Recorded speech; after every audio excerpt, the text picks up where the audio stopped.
नमस्कार दोस्तों, मेरा नाम है वैभव। आज से हम मैं नया चैनल शुरू करने जा रहा हूँ जिसमें मैं हिंदू पेपर का एनालिसिस बताऊंगा, वो भी हिंदी में, जो बड़ी बड़ी इंस्टीट्यूट, कोचिंग इंस्टीट्यूट आपको इंग्लिश में बताती है। तो सबसे पहला अपना आर्टिकल है, क्या ईवी व्हीकल और हाइब्रिड व्हीकल को इक्वल सब्सिडीज देनी चाहिए या नहीं चाहिए।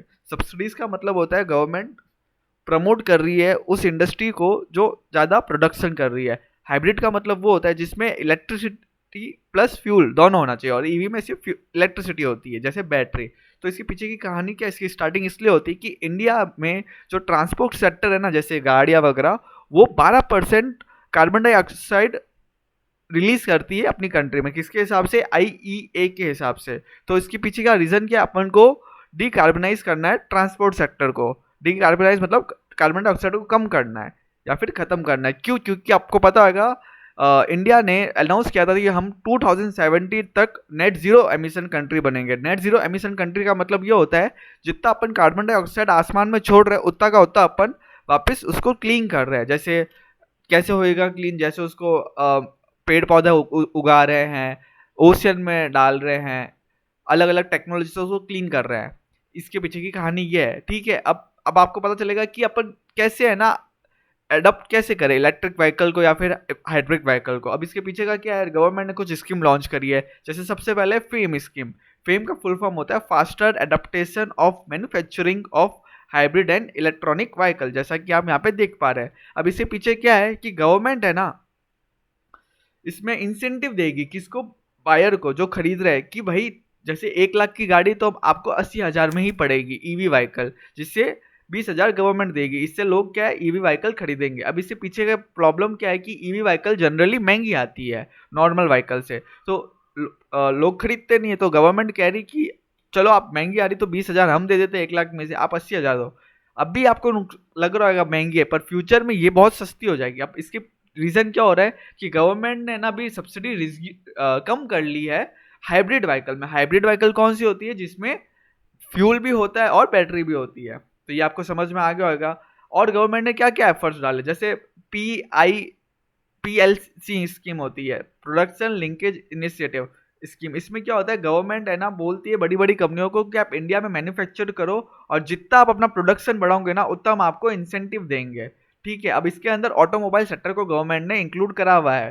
ठीक है। और क्या बोला है गवर्नमेंट ने कि GST है ना ईवी में, वो हम कम करेंगे। एक इनिशिएटिव है MORTH, जिसके अंदर ईवी जो होता है ना इलेक्ट्रॉनिक व्हीकल, उसको ग्रीन प्लेट एग्जेम्प्टेड परमिट मिलेगा। मतलब आपने देखा होगा कि गाड़ियों का जो नेम प्लेट होता है ना, जो नॉर्मल होती है उसका वाइट होता है, पर ईवी का ग्रीन होता है। तो इसमें कुछ गवर्नमेंट और वेव करता है टैक्स वगैरह। जैसे रोड टैक्स होता है ना, जब अपन नॉर्मल गाड़ियों का 100 लग रहा है, वहाँ ईवी वालों का 80 लगेगा, जिससे लोग मोटिवेट होंगे। अब आप बोलेंगे ईवी हाइब्रिड समझ में आ गया, बट फायदा क्या है ईवी लेने में और हाइब्रिड लेने में? तो मैं आपको अच्छे से बताता हूँ। अब ईवी व्हीकल किससे चलती है? बैटरी से ही चलती है। जो अपन जैसे मोबाइल चार्ज करते हैं फिर चलता है, सेम ईवी वैसे ही होता है। हाइब्रिड का क्या होता है, ये फ्यूल से भी चलती है और बैटरी से भी चलती है, दोनों चीज़ों से चल सकती है। फ्यूल मतलब पेट्रोल से, बायोडीजल से। बायोडीजल मतलब जैसे ये अपने शुगर केन से जो निकलता है पेट्रोल बनता है, गोबर गैस से जो गैस बनती है उसको बायोडीजल कह देते हैं। फिर ईवी व्हीकल में मोटर होती है। ठीक है। इसमें एमिशन बिल्कुल नहीं होता, मतलब जो ईवी व्हीकल चलती है ना तो बिल्कुल धुआं नहीं निकलता है गाड़ी में से।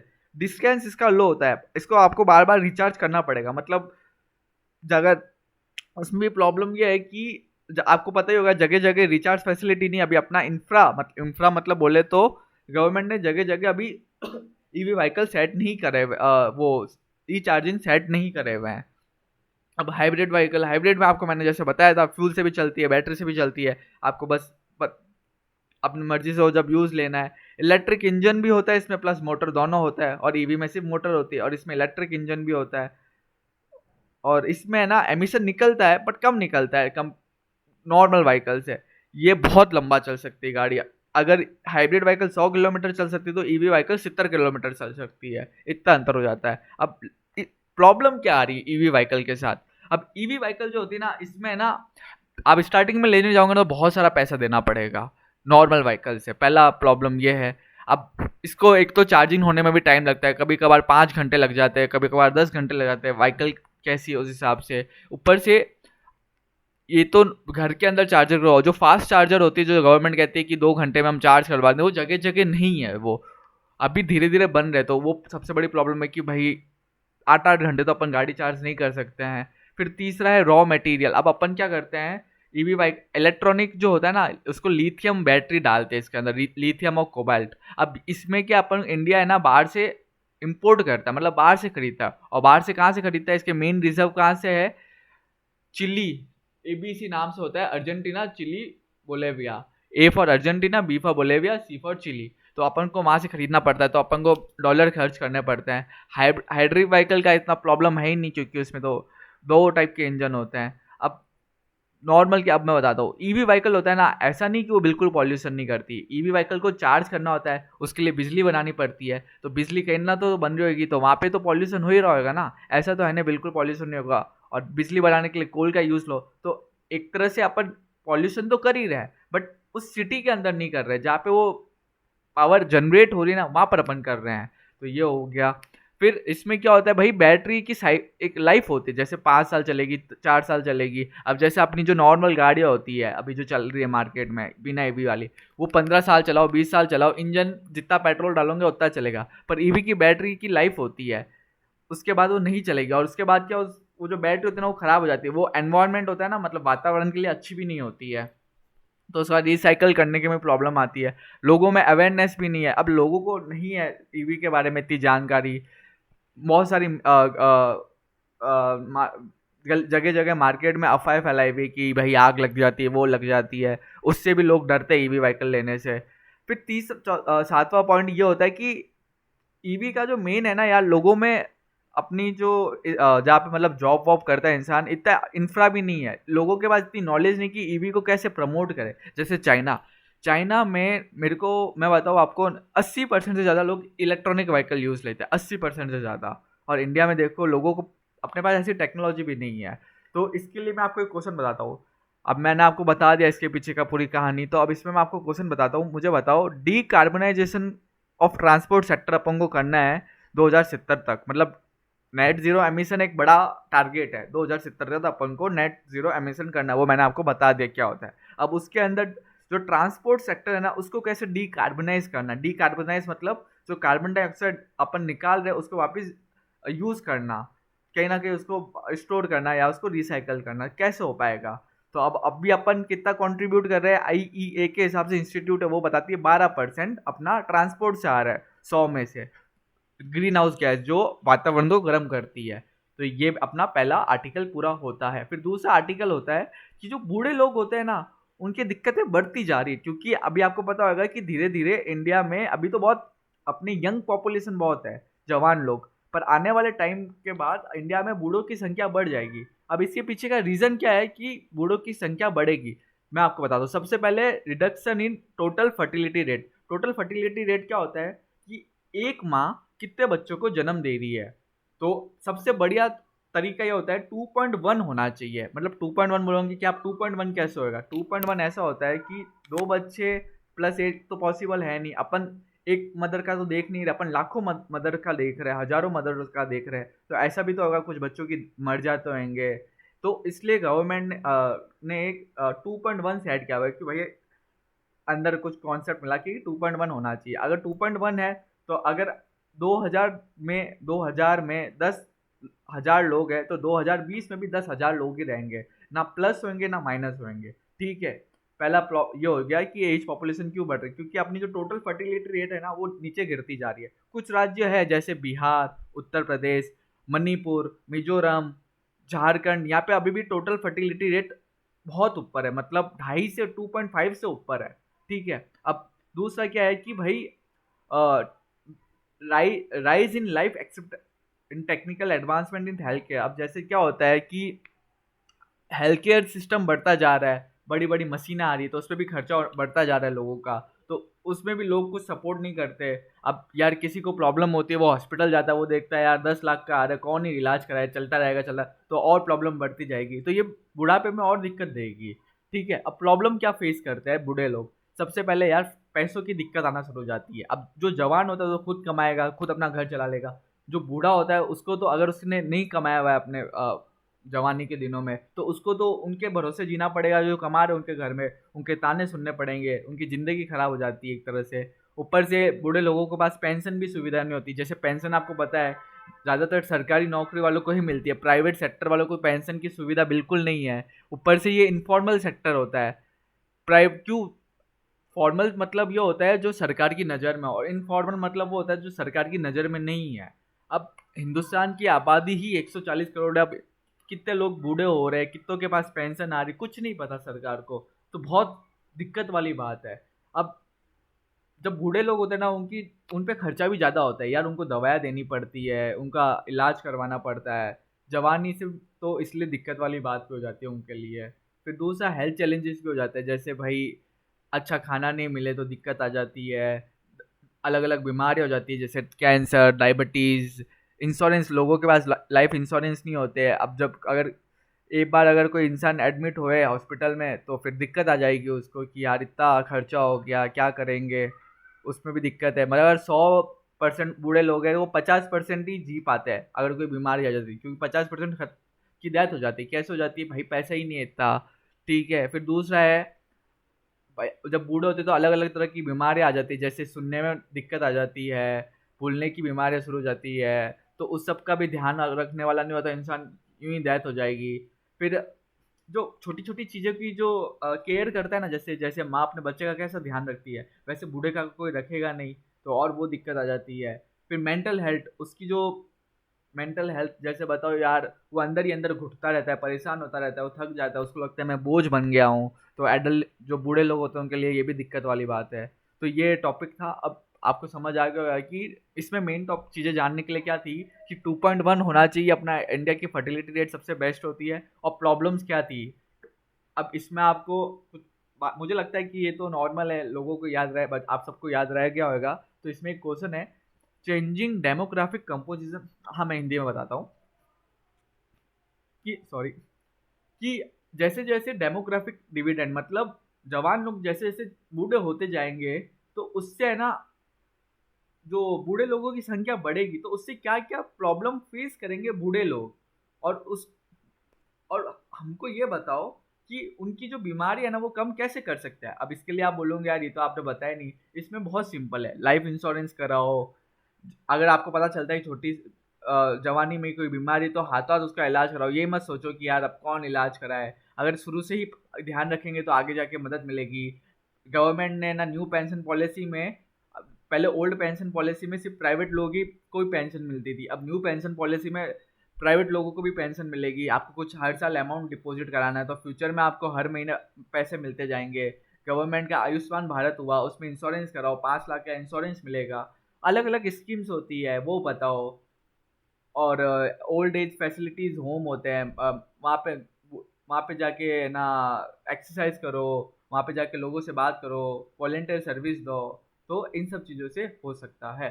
फिर आता है अपना डिजास्टर मैनेजमेंट का टॉपिक। अब इसमें क्या है, मिथेनॉल इतना खतरनाक क्यों है। मिथेनॉल आपको पता होगा कि बहुत एक ग्रीन हाउस गैस है जो बहुत हानिकारक है, कार्बन डाइऑक्साइड से भी ज़्यादा हानिकारक है। अब इसके पीछे कहानी क्या है, करीबन 38 लोगों की जान चली गई है तमिलनाडु में। क्यों? क्योंकि जो लिक्कर होता था ना, शराब, उसके अंदर मिथेनॉल पाया गया था।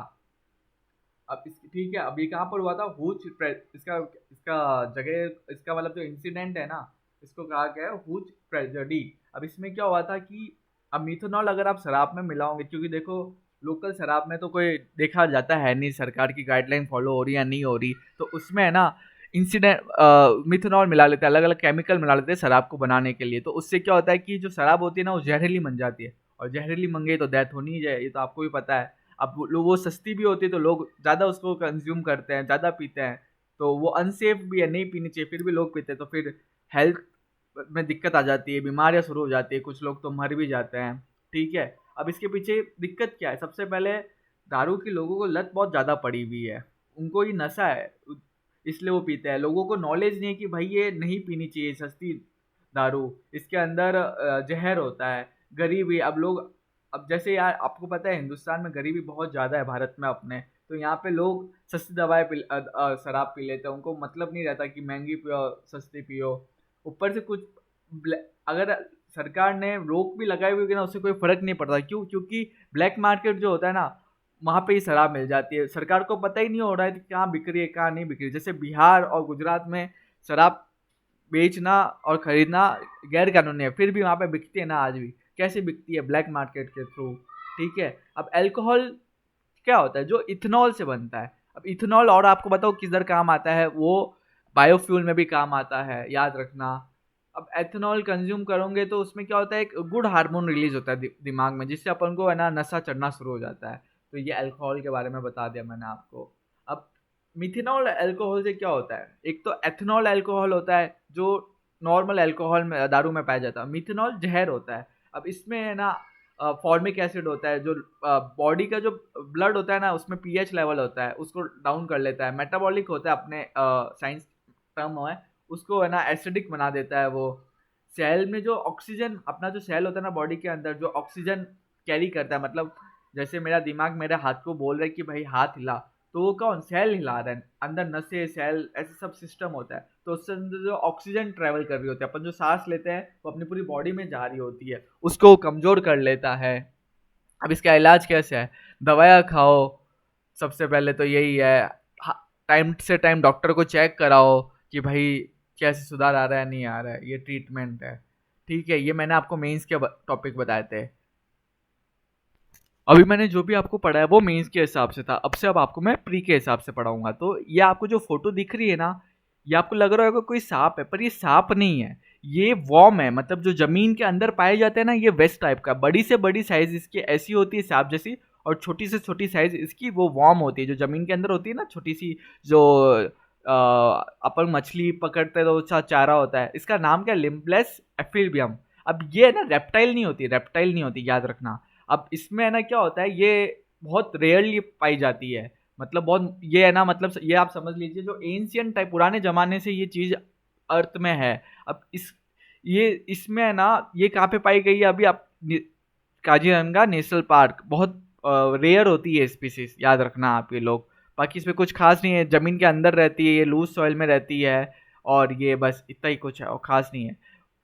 ये जब सूरज ज़्यादा धूप पड़ती है ना किसी एरिया पे, तो ये ऊपर आती है। अब मैंने आपको क्वेश्चन पूछा, सूरज ज़्यादा पड़ती है जब जमीन पे, तो ये ऊपर आती है।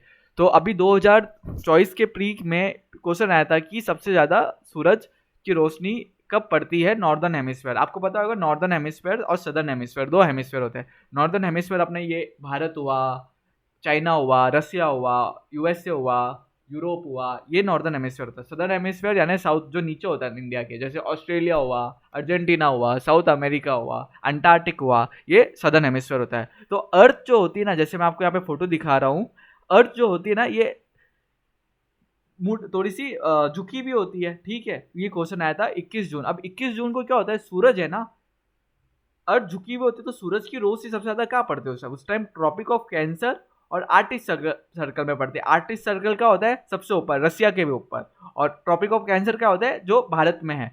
भारत के कुछ राज्य से भी निकलता है ट्रॉपिक ऑफ कैंसर, जैसे राजस्थान हुआ, मध्य प्रदेश हुआ, ये सब और भी अलग अलग है। अब इसमें मैं आपको बता दूं, ये होता है, अभी प्री में भी आया था, और ये 2023 में भी प्री में भी पूछा था कि 21 जून का क्वेश्चन था कि कब होता है, इसके पीछे लॉजिक क्या है। तो इस टाइम 12 घंटे से ज़्यादा अर्थ पे सूरज की रोशनी रहती है, और सदर्न हेमिस्फीयर में नहीं रहती है, ध्यान रखना।